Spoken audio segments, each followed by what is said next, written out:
Titachoka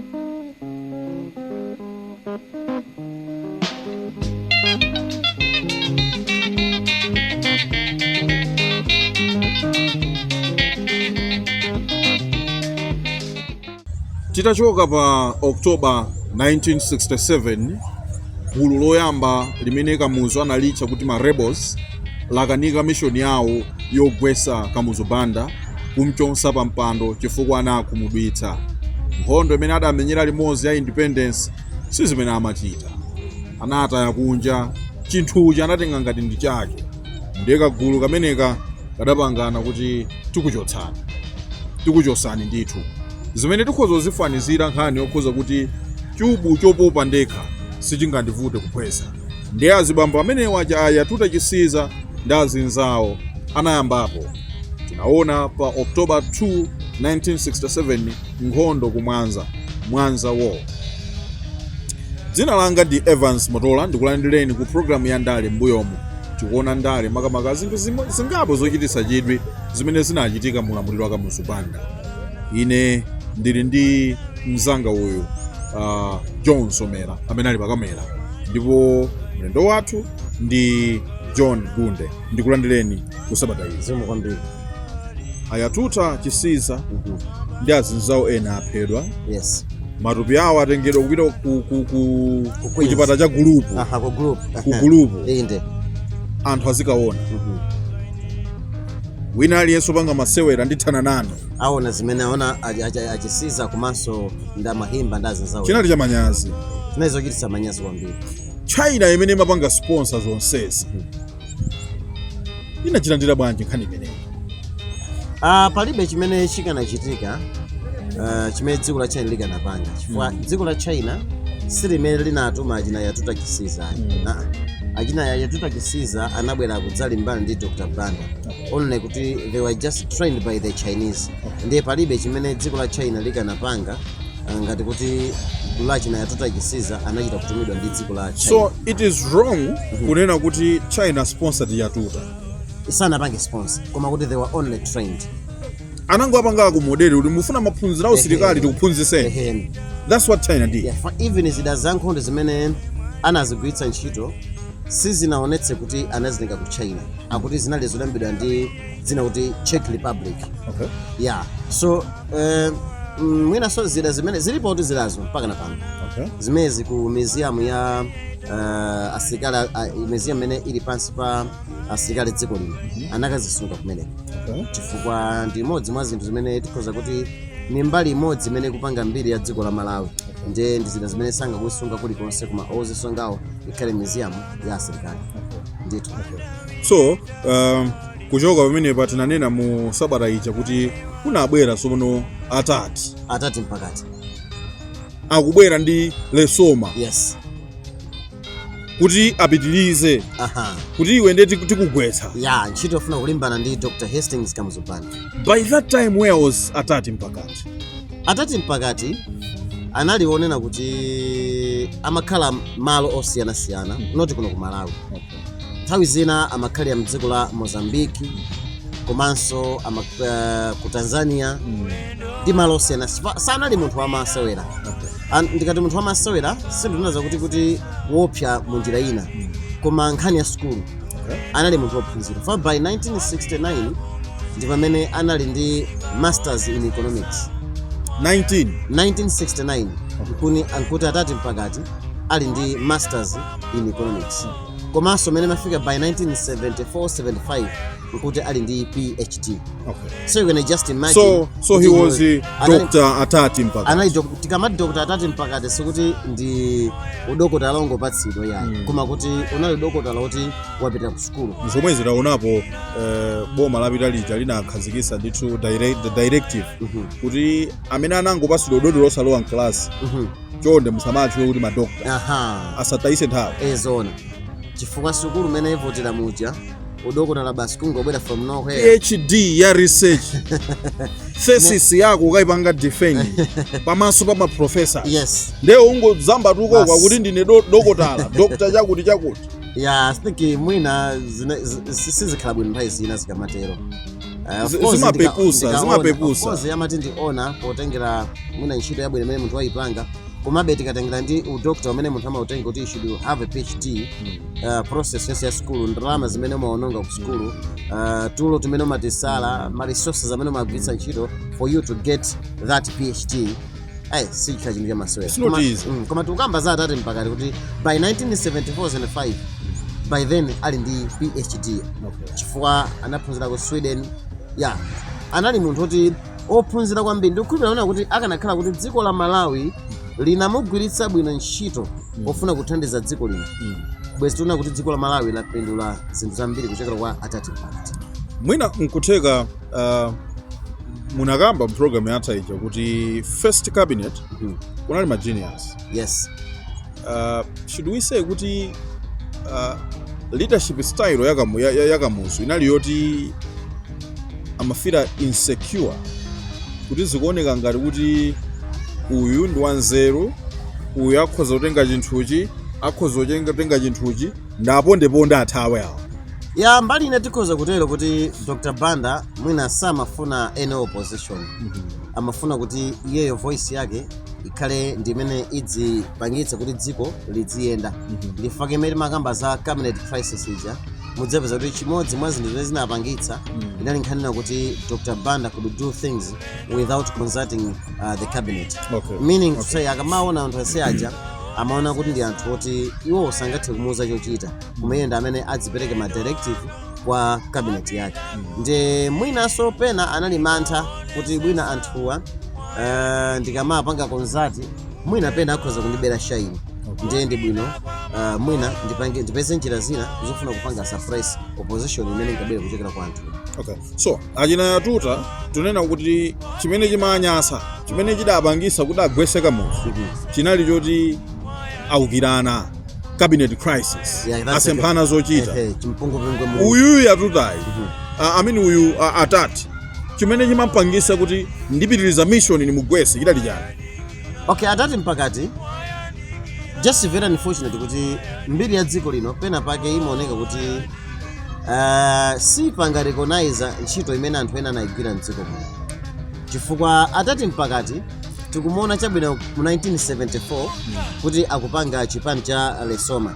Koma Dr. Atate mpakati was there in the 1950s mene amalawi ambiri kuphatikiza Dr. Banda achina YATUTA CHISIZA mene amenyera ufulu wa dziko lino. Amodzi mwa anthu amene ankadana ndi ulamuliro wa tsankho wa nkhanza wazungu anali Dr. Atate mpakati. Chifukwa kwawo kunali kuchera zulu kungulu dikongo ndikumene kunali kwawo. Ndi mmodzi mwa anthu amene analimba mtima ndithu kuti feyo boma la Angerezi sikulifuna. Ndiye kuti potengera ngati ukamba kuti by 1969 anali ndi masters, akanakhala kuti Dr. Banda anamugwiritsa ntchito Atate mpakati kuti athandize kuyendetsa dziko la Malawi. Ndikukhulupirira kuti mwina dziko la Malawi bwezi zinthu ziwiri zitatu zitasintha kuchokera mu nzeru zimene Dr. Atate mpakati anali nazo. So ndinafunsa paja kuti sono kuti iye azinena kuti ndigwira ntchitoyo chimene interest yake inali patiko. Ifaina tikudziwa kuti kudali kunyasidwa kuti chinthu chitapanga limodzi ukati taye motere tithana nawo uyu. It was just a continuation. Anangofuna kungopitiriza zimene YATUTA CHISIZA amafuna. Chifukwa anthu atabwera kuno gulu achina YATUTA CHISIZA ena athawa ngati Mr. Frank Gia, amodzi mwa anthu amene akwanitsa kupulumuka mu nthawi imeneyi atathawira mdziko la Zambia. Anayamba kulumikizana ndi Atate mpakati. Moti mu 1974 mene chipani cha Socialist League of Malawi chimapangidwa Lesoma. Pambali pona kuti chipani chapangidwa fo chinapangidwa ndi anthu okwana ngapa. Atate mpakati popanga chipani amafuna apange chimodzimodzi mene anthu anapangira kuti tikupanga chipani cha ufulu umodzi Malawi Africa, tikufuna tsiku lina lake ngati kuli kotheka tidzaka chotse ulamuliro wa Dr. Banda. It was the very same aim. Koma kuti zinthu zima zipangira operate kunja kwa dziko lino. So chipani cha Lesoma chapangidwa fomu. What happened next kuonetsa kuti apange di top down KAMUZU Banda? Chipani cha Lesoma chitamangidwa mu 1974. Cholinga chawo pofuna kuti athane ndi ulamuliro wa Dr. Banda amagwisa ntchito njira zosiyanasiyana. njira imodzi mwa njira imene inali yodziwika bwino kwambiri ndi yomalumikizana ndi amalawi amene ali kuno kudzera mu njira zimene wamazidziwa. Fa kunali kovuta kuti abwere mwina kupangitsa msonkhano sizikanatheka ndi anthu amene akhala kunja ngati ndi anthu amene sakufunidwa ndi boma. Ndi amagwiritsa ntchito njira zina pomatumiza makalata kudzera mu mwachitsanzo ngati chimanga chikuchokera ku Tanzania kachoka kunja chibwera Malawi muno mkati mwa chimanga chija amayikamo makalata kapena kuti madocument kapena majano a gulu limene la Lesoma la chipani cha Lesoma kuti kuno ku Malawi azidziwa kuti amalawi anzawo kunjawo ngati akumana ndi mavuto asaone kuti ali okha. Pali amalawi ena amene ali kunjako amene akuyesetsa kupanga chinthu izi ndi izi kuti aonetsetse kuti ulamuliro wa Dr. Banda usinthe mpaka na zinthu zisinthe mdziko muno. Ndi amagwiritsa ntchito njira zimenezi kuti magalimoto onyamula chimanga amene choka kunja kamabwera kuno mkati mwa chimangamo mapeza kuti mwayikidwa makalata kapena kuti majano a chipani chimenechi cha Lesoma. Komanso linali gulu limene linkayesetsa kuti likhale gulu lovomerezeka ndi bungwe la OAU komanso likhale imene pano ndi African Union komanso likhale gulu lovomerezeka ndi bungwe la United Nations kuti ngati kuchitika msonkhano wa United Nations kandi General Assembly chipani cha Lesoma chidzipita kupangana attend conference imeneyi. Komanso ngati kuli zolankhula kandi akuluakulu a chipani cha Lesoma even atati mpaka anakhala akupanga attend misonkhano yambiri a OAU even ku United Nations kumene makafotokoza zolinga za maganizo awo okhudza dziko la Malawi komanso nkhani okhudza Africa yense. Ndi chinali chipani choona kuti chimadziwika ndithu ndi anthu ambiri mwina ku Malawi kuno anthu samachidziwa kwambiri mwina mpikisera koma at the continental level ngati ku Africa atsogoleri ambiri amadziwa kuti Mnyasalandi kuli chipani ngakhale chipani icho sichili ku Nyasalandi chogwira ntchito kwina. Ndi kunali kufuna kuti apange mabalaizi anthu adziwe kuti sali wokha mavuto amene akumana nawo pansi pa ulamuliro wa Dr. Banda mavuto amene tsiku lina zatha mothandizidwa ndi chipani cha Socialist League of Malawi. Tukamba nthawi imeneyo ndiye kuti iyeyo tukamba kuti wachipanga fomu was operating from Mozambique. Chipani chapachimanga operate from Mozambique komanso ku Tanzania anali malo ngapa ana anthu amasungidwa ku Tanzania ku Mozambique. Koma iye amakonda kupita kwambiri maiko akunja kumene amakagulitsa chipani cha Socialist League of Malawi maiko kumene amatsatira ulamuliro wa communist kapena socialism. Kuno ku Malawi amabwera atati mpaka saka anabwera kuno ku Malawi chifukwa anali munthu amene amafunidwa kwambiri ndi dziko la Malawi. So what happened kuti by 1983 akapangidwa assassinated ku Zimbabwe? Mwina before assassination 1983 panali zinthu zambiri zimene zinkachitika ndi atati mpakati. Ngati munthu amene kunjako kudzera ku misonkhano ya OAU kapena kudzera ku misonkhano yosiyanasiyana atati mpakati zimene amalankhula zodzudzula ulamuliro wa Dr. Hastings Banda. Ndi Dr. Hastings Kamuzu Banda nayenso akakhala kuno misonkhano zimene amalankhula zinali zoopseza gulu limene la Lesoma ndi kumatsindika kuti iyeyo athana nalo. Chifukwa chake umodzi mwa misonkhano imene Dr. Banda analankhulapo ngakhale pa msonkhano kunena kuti iyeyo apanga anthu akusungidwa ku Tanzania amadziwa ndithu kakusungidwa kuti iyeyo apanga anthu ameneyo adzagidwa ndipo anthu ameneyo adzanyamulidwa adzaponyedwa kung'ono. This is what Dr. Banda said publicly osakhalanso zochita kubisaso. Dziwe la ng'ona. Ndiye kunani ngati kunena kuti boma la Malawi likusakasa kuti munthu amene ali kuti ndiye kunena kufuna kupeza maplan kuti munthu amene tikampeze bwanji tingathanane bwanji. Chifukwa chake mu February that was 1979. So poyankhula kuti amawauza anthu kuti tagwira tikaponya ku Ziwe la ng'ona kunali kupanga confirm kuti Kamuzu anali ndi Ziwe la ng'ona. That was like a confirmation, of course. Udali kupanga so confirm kuti onse olimbana naye athana nawo amapha. Okay. Nde atati mpakati anakumana ndi zambiri ndithu chifukwa 1979 mu February anali ndi ulendo umene amafuna kuti apite ku Sweden koma achokere mdziko la Mozambique akatero akapite ku Zimbabwe akachoka ku Zimbabwe amene akagone ku hotel, from hotel ndimene amene apite mdziko la Sweden chifukwa anali munthu kuti ofunikira kwambiri kuno ku Africa. Amayenda maiko osiyanasiyana kupereka uthenga wake umene ali nawo pansi pa chipani cha Lesoma. So should we say kuti nkhani tinaona china Patrice Lumumba aja akugwira ntchito tamandika ku Africa. Yes. Akudziwika. Mwina by those years panali connection yosanga ndi Lumumba. Sitingene kuti okay anthu amene anali ngati ma socialist analipo ambiri. Koma sitingane kuti amakumana pakuti yet chifukwa tukamba za ku DRC koma tukamba kuti ama socialist kunoko analipo ambiri ndithu. Koma sitingane kuti palipena pake naona kuti maybe they could meet kudzera ku OAU ndi kwina. Yetu. So ulendo ndo ku Sweden. Ulendo ku Sweden then 1979 ndi pamene tsopano anapezeka kuti koma kuno ku Malawi kamuzu wakuti ndithana nawo. Ndipene apochoka ku Mozambique mena afika ku dziko la Zimbabwe. That was in February 1979.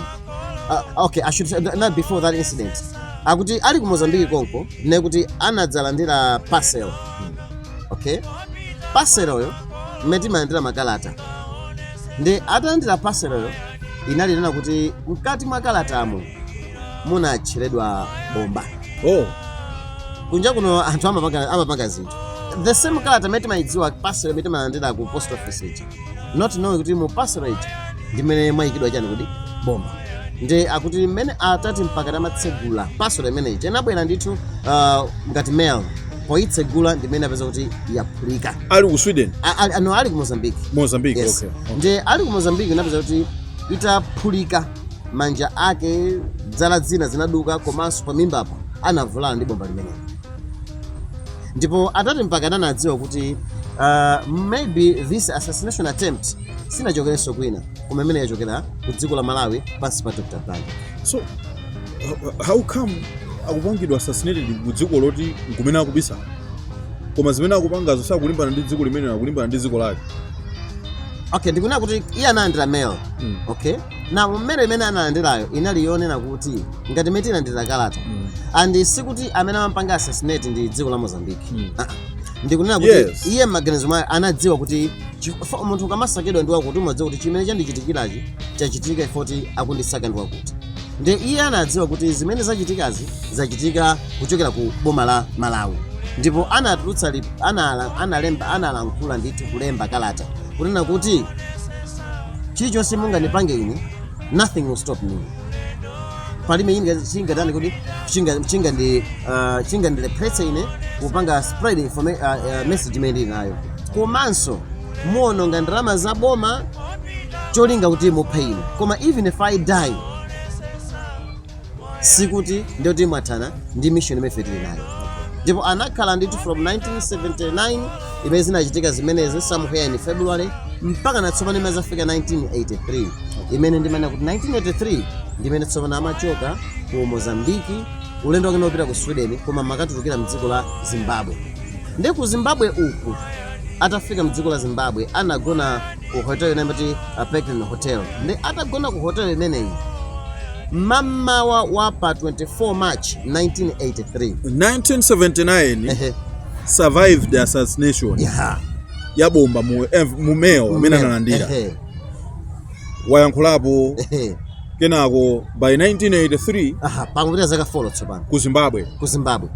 Ndi kuti patha chaka chimodzi pateni kuti patha zaka zokwana 4. Almost 4, yes. Ndi ku Zimbabwe ko atapita ku hotel Peckham Hotel imene ndi pamene tsopano akuti anthu amene akaluti amene kumati kukacha ku hotel kumaena kubwera anthu amene amakonza maroom amene mati room service atabwera kuti agogode anapeza kuti muroom mwake muja mulibemo.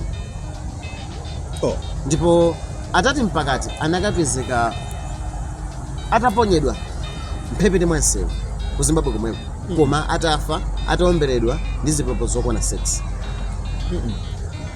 Ndipo apolisi atayesa kufufuza anazindikira kuna kuti kuphedwa kwa atati mpakati kunachitika pakati pa anthu ena akuno ku Nyasalande komanso ndi anthu ena amene anagwirizana anthu a mdziko la Zimbabwe.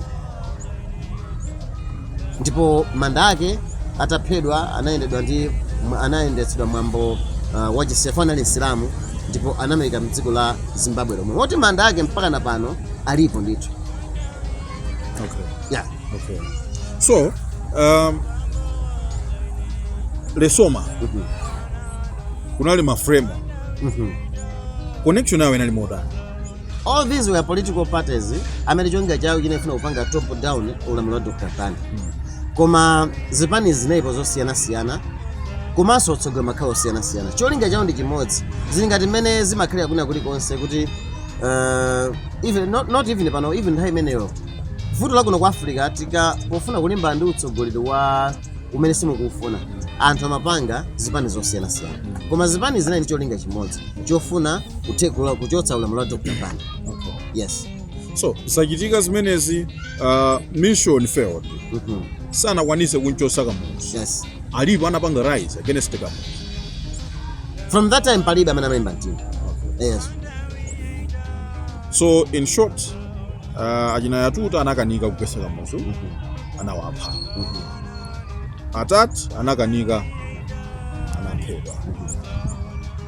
Kamuzu anatija kumbali yange reacting to the assassination ya Atatu. Dr. Banda kudu siningane kuti analankhula zakuti koma you can simply say he was a happy man chifukwa anthu onse amene amakhala ngati kuti akumugunyuza ndi amene amaoneka kuti anatha nawo. Komabe that seed which Atatu mpakati planted Yatuta CHISIZA planted sikuti it was in vain. Ndimene inapanga sprout inamera. That is in 1993. Chifukwa chake tukamba za 1983 you can remember 83 kunachita incident awiri. Tukamba za imfa ya Atatu mpakati komanso tukamba za nduna zitatu ndi phungo nyumba mamu. So from 1983 pana kupita zaka zokwana 10. That's 1993 ndi pamene anthu anamba kumanga demand kuna kuti ayi from dziko muno mubwera ulamuliro wa democracy. So sitinganene kuti Atatu mpakati Yatuta CHISIZA chabwino anafa koma it doesn't really mean kuti anthuwa ntchito yawo inapita pachabe. Ayi ndifake pana kupita zaka 10 tinaona tsopano kuti dziko lino ndale zikusintha anthu sakufuna ulamuliro wa Dr. Banda akufuna tsopano ulamuliro wa democracy umene tinawo pano. Ndimalize motere kufunsafunso izi. Potengera chisanzo cha kuphedwa kwa Atatu mpakati amene mwatuze pano analophunzira. Otto Nchirwa anafanso mundende. Yes. Analophunzira. Tukamba za ajina Yatuta. Mukamba tonale ma genius. Should we say kuti ndale za Kamuzu sizimafuna anthu ophunzira? Ziko zokhala zovuta kuti neneletu kuti samafuna anthu ophunzira chifukwa Dr. Banda amalimbikitsa kwambiri maphunziro mdziko lino. This is why in 1964 watakhala mtsogoleri wa dziko lino anakhazikitsa anabwera ndi chance imene kuti University of Malawi Chancellor College. And ifake tinaona ma university osiyana-siyana kubwera. Koma kuti sitingene kuti samafuna anthu ophunzira koma kuti mwina nthawi zina amaopa anthu omwewo. Kamena it was not only machidwe kuti Dr. Banda samafuna any opposition. Chifukwa ena mwa anthu amene Dr. Banda anathana nawo sikuti ana anthu opsa ophunzira. Anali anthu ona kuti they were just active in politics. A man who fall short of the grace of Kamuzu, Abad Mwai. Mwaona? So anali anthu kuti sikuti anthu osophunzira ena amakhala kuti ndi sophunzira kwambiri koma chifukwa anthu ifuna kuchuluka mphamvu mu ndale we are becoming a threat to him. Okay. Bwana. Okay.